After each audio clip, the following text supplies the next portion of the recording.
Mr. Chief Sanitizer. Jambo sana Nyombela Media.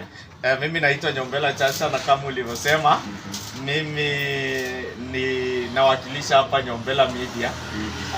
Umekuwa ukisanitize wapenzi, unapiga simu kama mtu ana cheat unamshika. Mbona uliamua kuanza hii program?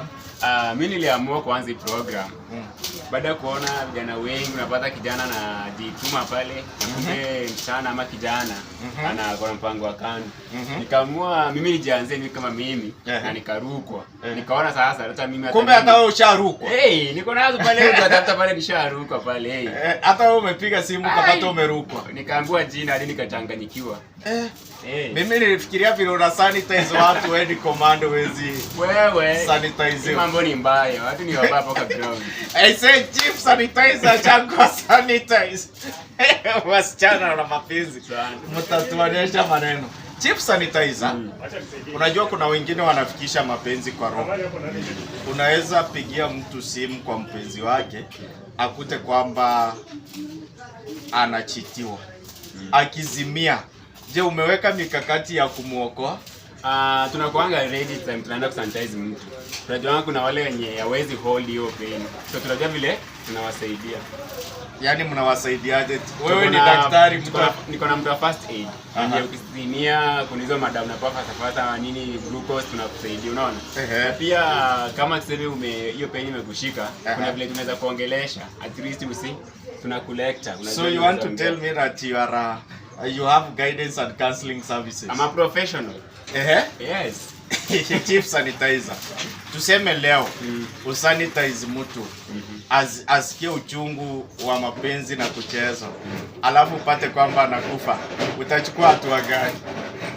Hapo unajua. Hiyo ni ngumu sana. Unajua hapo tukifika hapo, hiyo ni ngumu sana.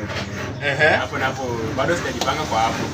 Sitarajii kama naweza fikisha nipate kitu kama hiyo sidani kama. Unajua mapenzi kuna vitu vitatu duniani ambavyo unafaa kuwa na makini navyo. Kuna kitu cha kwanza kinaitwa mapenzi, kitu kingine kinaitwa pesa, na kitu kingine kinaitwa mali. Hivyo vitu vitatu vinaweza kufanya mtu afe wakati wowote. Hiyo ni ukweli. Lakini sasa unajua kuna hii situation hapa by the way. Ni post juzi. Kuna damage sanitize na aka faint. And I was like, what? Nafanya aje? So tukachukua maji nini tukampatia first aid haraka. Akaamka but she end up hospitalini. So tulimsimamia, niko leo video by then she post, tulimsimamia mpaka time alikuwa sawa. So ukipata kwa station kama hiyo mimi kusimamia, mimi nimekutafuta. Na hakuna vile za kuja ni kusanitize. Kama hujakubali, mimi nimekubali, kama ukubali ndio sanitize. Swali la mwisho. Wewe kwanza uanze kusanitize watu. Umevunja ndoa na mapenzi mangapi? Enyewe unajua hata Mungu ataniza. Nimevunja mingi sana, yani mingi sana nimevunja. Zikifungua ni kama 100 hapo.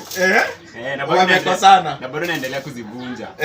Yaani wewe unafurahia kusanitize watu ukivunja? Sifurahi, lakini at least ujepo nyuma yako. Ukishaje nyuma yako at least unajua yenyewe huyu mtu ameniweka sehemu fulani. Mimi sisemi kitu.